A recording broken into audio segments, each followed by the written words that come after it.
ولا ننزل احدا منہم جنتا ولا نارا، ہم نہ تو کسی کے لیے جنت کا فیصلہ کرتے نہ ہی جہنم کا کہ یہ جنت میں جائے گا اور یہ جہنم میں جائے گا۔ ولا نشهد علیہم بکفر ولا بشرک ولا بنفاق ما لم یظہر منہم شیء من ذلک، ہم نہ کسی کو کافر کہتے ہیں، نہ مشرک کہتے ہیں، نہ منافق کہتے ہیں۔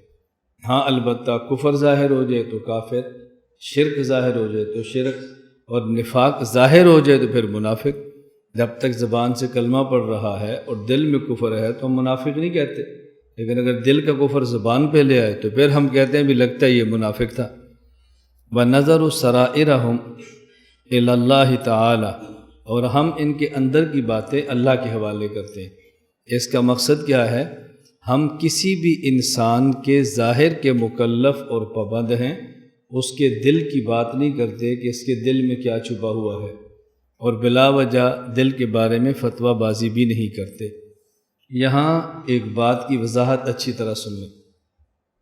احادیث مبارکہ میں علامات نفاق آئی ہیں۔ مثلا ایک حدیث میں منافق کی 3 نشانیاں بیان فرمائی ہیں کہ جب بات کرتا ہے جھوٹ بولتا ہے، امانت رکھی جائے تو خیانت کرتا ہے، وعدہ کرے تو وعدہ خلافی کرتا ہے۔ اب یہ جو علامات نفاق بیان کی گئی ہیں، اس کا مطلب یہ ہے کہ ہم غور کریں کہ ان میں سے کوئی علامت ہمارے اندر موجود تو نہیں ہے، اگر ہے تو اس کو ختم کریں۔ یہ حدیث پاک اس لیے نہیں ہے کہ جس میں یہ علامات دیکھیں تو اس پر منافق ہونے کا فتویٰ لگائیں۔ تو یہ علامات نفاق احادیث میں اس لیے بیان کی گئی ہیں کہ ان چیزوں سے بچیں، اس لیے نہیں بیان کی گئی کہ جب کسی میں دیکھیں تو اس کو منافق کہیں۔ ہم اس کا معنی الٹ سمجھ لیتے، یہ چیزیں اپنے اندر سے نہیں نکالتے، کسی میں دیکھ لیں تو اس پر فتویٰ لگا دیتے۔ جب ہم یہ بات سمجھاتے ہیں کہ عمل اخلاص کے ساتھ ہونا چاہیے، اچھی نیت کے ساتھ ہونا چاہیے اور ریا کے ساتھ نہیں ہونا چاہیے، اس کی مثال دے دیتے ہیں کہ بھی اگر آپ نے ایک مدرسے میں کمرہ بنایا ہے تو اس کے اوپر اپنا نام نہ لکھو یا والد کا نام نہ لکھو، برائے اصالِ ثواب فلاں چودھری صاحب، یہ ریا ہے۔ نہیں نام لکھو گے اجر تو تب بھی مل جائے گا، لکھوانے کی ضرورت کیا ہے؟ یہ مسئلہ سمجھایا ہے۔ لیکن اگر کوئی شخص کمرہ بنوا دے اور اوپر اپنے والد کا نام لکھوا دے، اس کو ریاکار نہ کہے۔ یہ مسائل اس لیے بیان کیے جاتے ہیں کہ ریا سے بچیں، اس لیے نہیں بیان کیے جاتے کہ اگر کوئی بندہ ایسا کر لے تو اسے ریاکار کہہ دیں، اس لیے نہیں ہے۔ کیوں؟ بعض لوگ یہ نام لکھوا دیتے ہیں، کوئی چیز چھپواتے ہیں اور برائے اصالِ ثواب اپنی کمپنی کا، اپنا، والدین کا نام لکھوا دیتے ہیں۔ اس کی وجہ ریا اور شہرت نہیں ہوتی، اس کی وجہ ان کے ذہن میں ایک بات ہوتی ہے کہ کوئی بندہ اس کو دیکھے گا تو ہمارے لیے دعا کر دے گا، کوئی دیکھے گا تو والدین کے لیے دعا کر دے گا، ان کا مقصد یہ ہوتا ہے۔ لیکن ہم نے چونکہ ایک پہلو پڑھا ہوتا ہے تو اس کے مطابق ہم دوسرے پر ریاکار کا فتویٰ ٹھونک دیتے، تو فتوے نہ لگائیں بلکہ اپنے آپ کو بدلنے کی کوشش کریں۔ تو علامات نفاق اس لیے نہیں کہ یہ علامات دیکھیں تو کسی پر نفاق کا فتویٰ لگائیں، بلکہ علامات نفاق اس لیے ہیں کہ یہ علامات ہمارے اندر نہیں ہونی چاہیے، اگر ہوں تو اس کو ختم کرنے کی کوشش کریں۔ نمبر 71، وَلَا نَرَى السَّيْفَ عَلَىٰ أَحَدٍ مِّنْ أُمَّةِ مُحَمَّدٍ صلی اللہ علیہ وسلم إِلَّا مَنْ وَجَبَ عَلَيْهِ السَّيْفُ، اور ہم امت محمدیہ میں سے کسی پر تلوار اٹھانے کے قائل نہیں۔ تلوار اٹھانے کا معنی کسی کو قتل کرنے کو جائز نہیں سمجھتے، ہاں اگر وہ شخص کہ جس کا قتل کرنا ضروری ہو۔ نمبر 1، اگر کوئی شخص مسلمان ہو اور مرتد ہو جائے تو اس کا قتل واجب ہے۔ نمبر 2، اگر کوئی شخص کسی کو قتل کر دے بلا وجہ تو قاتل کو قصاصاً قتل کرنا ضروری ہے۔ نمبر 3، اگر کوئی شخص شادی شدہ ہو اور زنا کرے اور اس کا زنا 4 گواہوں سے ثابت ہو جائے، اس کو رجم کر کے قتل کرنا ضروری ہے۔ لیکن ان 3 آدمیوں کو بھی قتل از خود آپ نہ کریں، بلکہ اس کو قانون کے حوالے کریں اور قانون کے دائرے میں رہ کر قتل کی ترتیب بنائیں، از خود قتل نہ کریں۔ از خود قتل کریں گے تو پہلے ایک قتل ہوا تھا، اب 10 قتل ہوں گے۔ تو قتل سے مقصود قتل کو روکنا ہے، ارتداد کو روکنا ہے، بڑھانا نہیں ہے۔ اس لیے اس بات کا خیال بہت زیادہ فرمائیں، جو آپ کے ذمے ہے وہ کریں، جو آپ کے ذمے نہیں ہے وہ کبھی بھی نہ کریں، اور بات کو سمجھنے کی ضرور کوشش کرنی چاہیے۔ اللہ ہمیں بات سمجھنے کی توفیق عطا فرمائے۔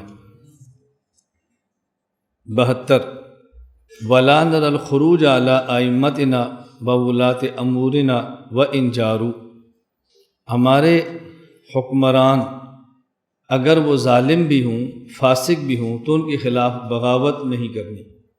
حاکم وقت کے خلاف بغاوت نہ کریں اگرچہ وہ ظالم اور فاسق ہو۔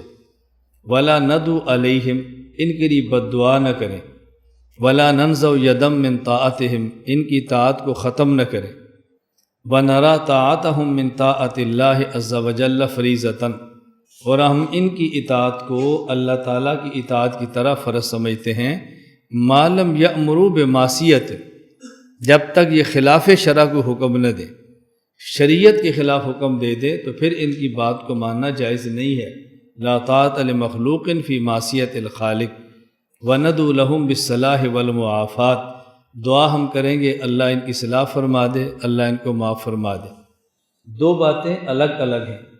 نمبر 1، ایک شخص ظالم ہے، فاسق ہے، لیکن وہ جو حکم دیتا ہے وہ ظلم کا اور فسق کا نہیں دیتا، حکم شریعت کے موافق دیتا ہے، اب اس کی بات کو ماننا ضروری ہے۔